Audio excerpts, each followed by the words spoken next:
And these coming half an hour, 25 minutes, we are going to listen to the Word of God about what is our worth in front of God. What is our value in front of our Lord Jesus. We are going to listen to this Word of God. Psalm 139 verse 13 onwards, let us read. Psalm 139 verse 13 onwards, let us read. For it was you who formed my inward parts. You knit me together in my mother's womb. Verse 14. I praise you, for I am fearfully and wonderfully made. Wonderful are your works that I know very well. I praise you because I am fearfully and wonderfully made. And wonderful are your works that I know very well. Praise the Lord. Praise the Lord. My dear brothers and sisters, whoever maybe you are, wherever you are, the Lord says, you are fearfully and wonderfully made. He is the one who created you. He is the one who put you together and made you a human being. And He is the one who formed you. And continue verse 15. We read like this. My frame was not hidden from you when I was being made in secret, intricately woven in the depths of the earth. So the Lord knew everyone even before your birth. God knew you personally. He knows you very much. Let us read once again another word, Psalm 27:10. Psalm 27:10. We read like this. If my father and mother forsake me, the Lord will take me up.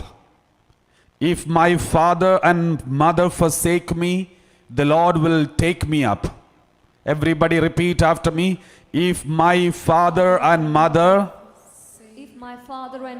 forsake me, the Lord will take me up. The Lord will take me If my father and mother forsake me, If my father and mother forsake me, the Lord will take me up. the Lord will take me up. If my father and mother forsake me, If my father and mother forsake the me, Lord will take me up. the Lord will take me up. This is the promise of God, my dear brothers and sisters. Let's also read Isaiah 49 verse 15 and 16. Isaiah 49 verse 15 and 16. Can a woman forget her nursing child? Repeat after me. Can a woman forget her nursing child? Can a woman forget her nursing child, Or show no compassion for the child of her womb? or show no compassion for the child of her womb? Even these may forget, Even these may forget, yet I will not forget you. yet I will not forget you. Can a woman forget her nursing child? Can a woman forget her nursing Or show child, no compassion for the child of her womb? or show no compassion for the child Even of her these womb? may forget, Even these may forget, yet I will not forget you. yet I will not forget you. My dear brothers and sisters, the Lord loves you as a child, His own child. I remember some time back when I was in Tabor Retreat Center, Mumbai. One girl came, she was around 20, and she came to our retreat center. She tried to commit suicide many times, and then her parents brought her to the Divan Retreat Center, Tabor Retreat Center. And then she was talking to me, and then her parents also talked, and then they said, Father, please speak to her. And then I spoke to her, and I asked her, what happened to you? What was the problem? Why do you want to do this? Then she started explaining all what happened in her life. And the problem was this. She was a very good child, brought up in a very good way, with lots of prayer. Everything was very good in the family. And she had some friends in the same apartment, in the same building.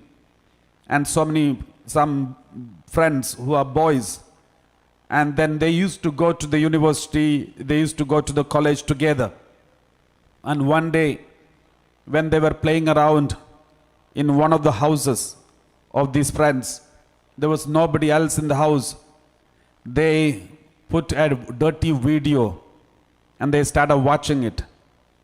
And then she didn't want to be there, she wanted to go, but they forced her to be there.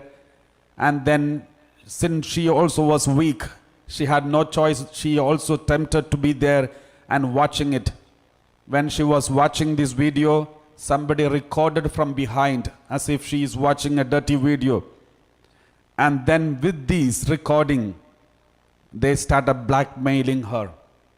They started making her dance according to their wish and will. And this was terrible for her to go through this experience. And she never thought that these friends are going to cheat her, and they cheated her. And then slowly, she had to give consent for everything that they asked for. And then she was totally broken. She hated herself. Every decision to make friendship with these boys, she hated that decision. She hated every thing that she did in her life. She started hating herself. And she was so ashamed of herself for doing such dirty sins with these boys. And after that, once she felt so ashamed of herself, then she started, when she is at home, she stopped speaking to her parents. She stopped speaking to her sister. She stopped speaking to everyone.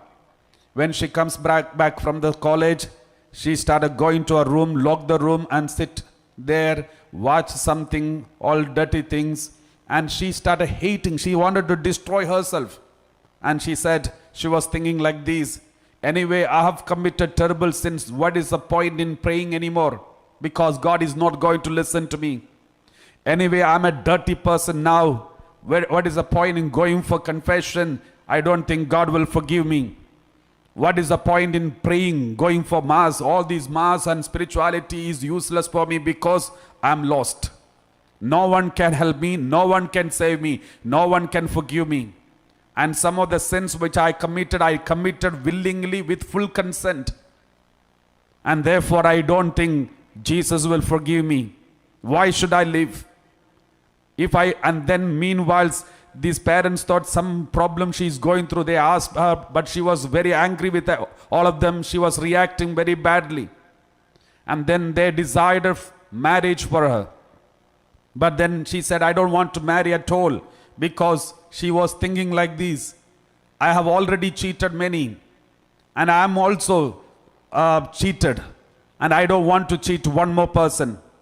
And she was so angry with herself, and she was angry with everyone. And then she started to destroy her life.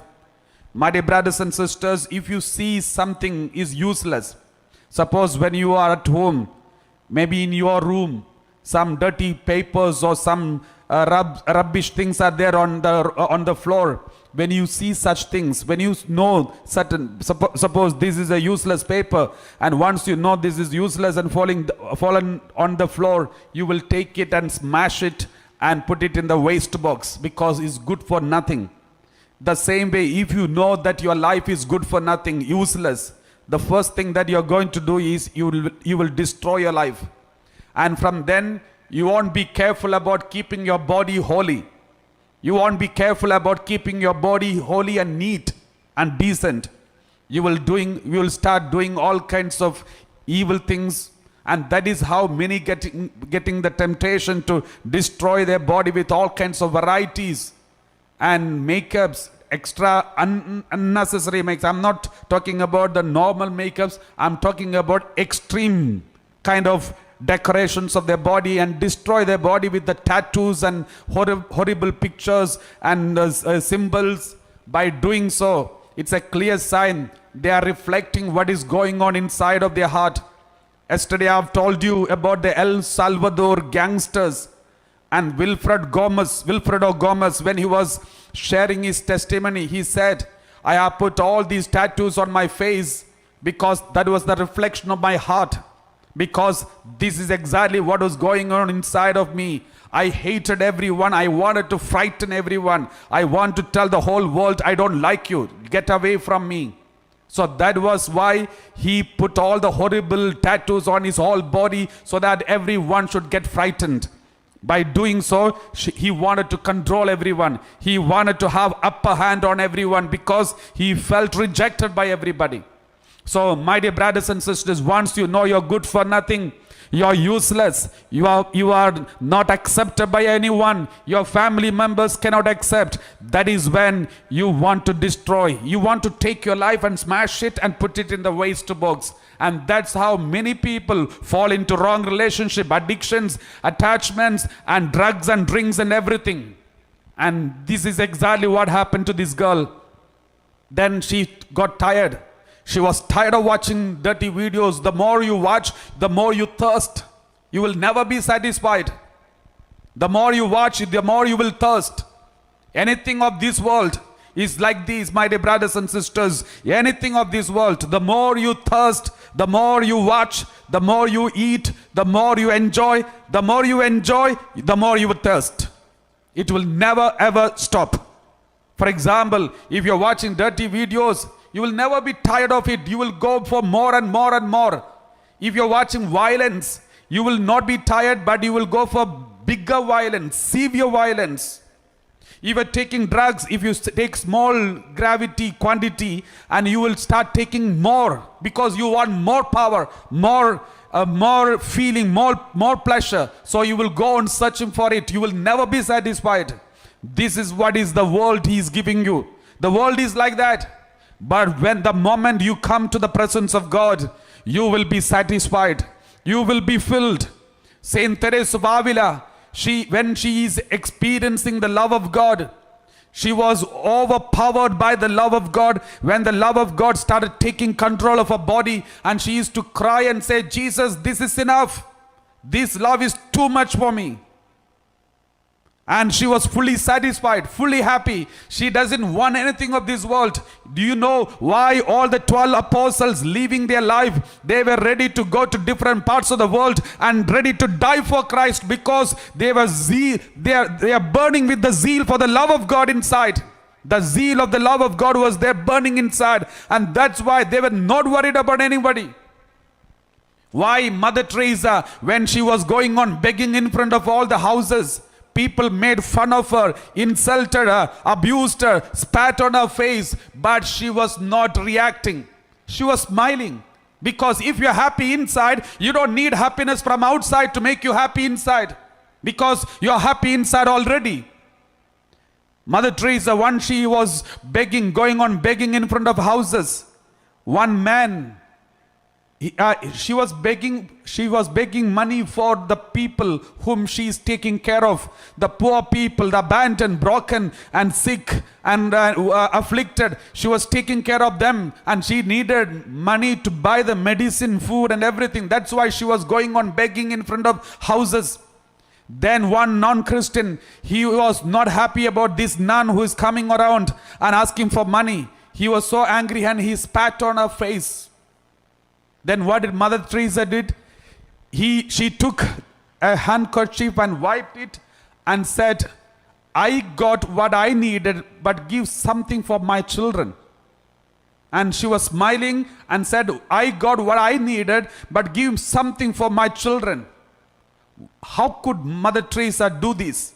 Because she was full of love of God. And she was taking care of, she came to India, she is taking care of the people of India. And the people of India, some of them, when they hurt her, she could have said, why should I waste my time here in this country? I can do something in my own home country. For her, everyone was children of God. And she was burning with the zeal, the love of God. Once you are in the love of God, you will never look at others in the divisive spirit. You will never say they belong to that country, they belong to this country, they belong to this nation, this language, this color. They will never say that, because you are only driven by the love of God. And this is what happened to these Saint Mother Teresa. You know, Saint Lawrence. Saint Lawrence was a young boy like you all. And you know, Saint Lawrence, he was a treasurer of the church in the 1st and 2nd centuries. And during those times, Saint Lawrence was taking care of the Pope. He was assisting the Pope in the Holy Mass as an altar server. And then suddenly the Roman soldiers came and took hold of the Pope, and they dragged the Pope through the streets of Roma. And then they executed that Pope. As they were dragging the Pope through the streets of Roma, then Lawrence came running after this Pope and cried and said, "Father, please take me also along with you." Then Pope turned back. Though he was dragged through the streets, he was turning back and said to Lawrence, "My child, don't worry. You will not follow me today, but after 3 days you will follow me." Then Lawrence knew he is also going to be executed. He was so happy to go to heaven and meet Jesus. Therefore, all the money he had, because he was the treasurer of the church, the whole church, and all the money he had, he collected and he started distributing to the poor people on the streets of Rome. And all the people collected the money. Looking at him distributing money, some soldiers, some leaders of the soldiers, they thought he's a rich man. Then they took hold of him, and then they came to know he is the treasurer of the church. Then they said, "Okay, since you are in charge, you are a Christian, we came to know that you are a Christian, therefore we are going to kill you." Because those days all the Christians were persecuted and killed. They told Lawrence, "We are going to kill you." And then Lawrence said, "I am ready." Then they said, "If you want to be saved, then give all the money back to us. Give us the money of the church, then we will spare you." And then Lawrence said, "Okay, give me 2 more days." And on the 3rd day, he collected all the poor people from the streets and brought all of them in front of the leaders, the army chief, and said, "This is the wealth of the church." Showing all the poor people in front of the soldiers, he said, "This is the wealth of the church. This is what we have. Take." And the chief of the army was so angry, and he commanded the soldiers to take him and boil him in the oil. They put a big vessel full of oil and boiled it. And in a boiling oil, they threw him inside. And then the whole back of his body was boiled in the oil.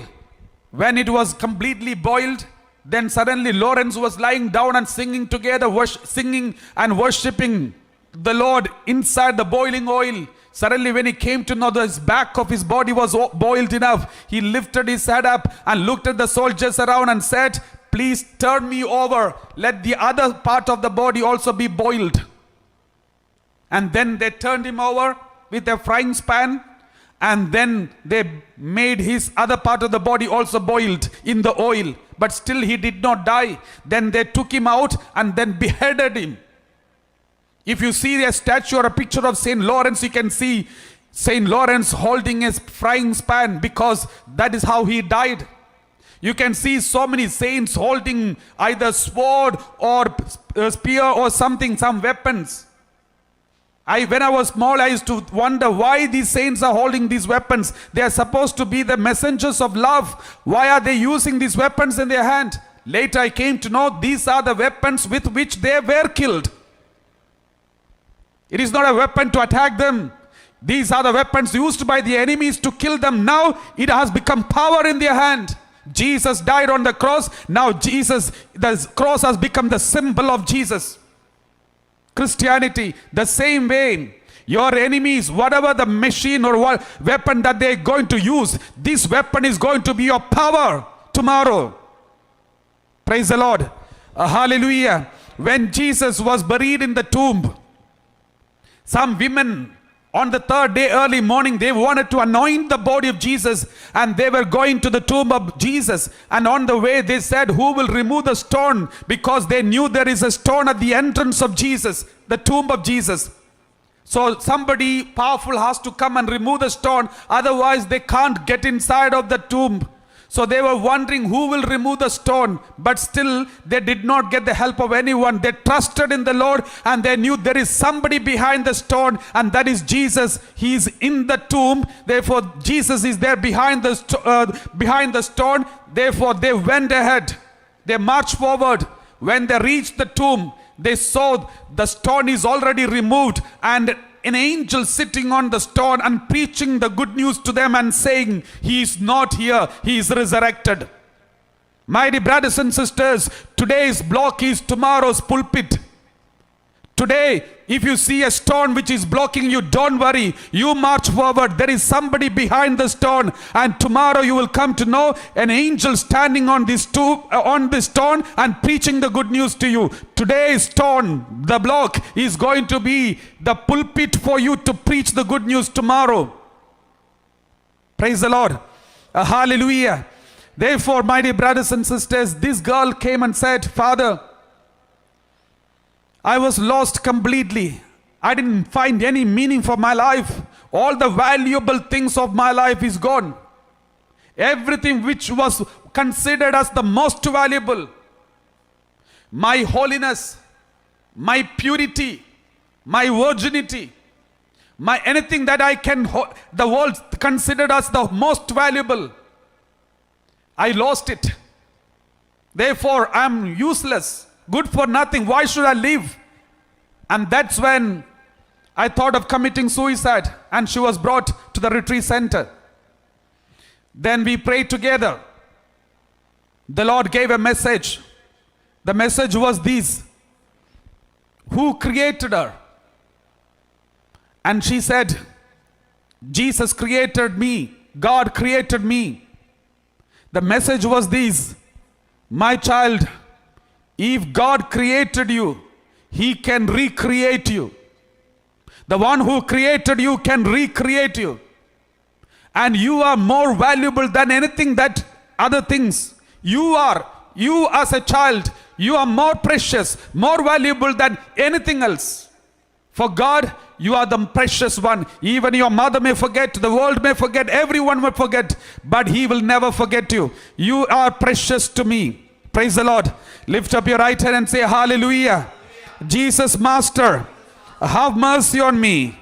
Jesus Master, have mercy on me. Jesus Master, have mercy on me. And then she attended 2 or 3 retreats, and then she was completely filled with the love of Jesus. She started crying bitterly during one of the adorations, and then she went for confession, and now she is leading a very good life, and she is a doctor, and she is working hard, and she is helping so many people now. My dear brothers and sisters, if you believe, if you are ready to turn back, if you are ready to come to Jesus, He is ready to accept you. He is ready to recreate you once again. He will help you. He will be there always with you. Let us read this word of God, Romans chapter 5 verse 8. Romans chapter 5 verse 8. The word of God says very clearly, Romans chapter 5 verse 8. But God proves His love for us in that while we still were sinners, Christ died for us. While we still were sinners, even when you are the worst sinner, He died for you. Even when you think you are good for nothing, useless, He died for you. Even when you feel nobody loves you, no one accepts you, you're not good looking, you're not appreciative, still the Lord loves you, my dear brothers and sisters. He cares for you. You are precious to Him. Even if the whole world abandons you, your value doesn't depend on how the people look at you. Your value depends on how Jesus looks at you. Because your people today, your friends, today they will appreciate, tomorrow they will reject you. Even your mother, your father, your brother, sister, they all are looking at you and appreciating you based on your reaction to them.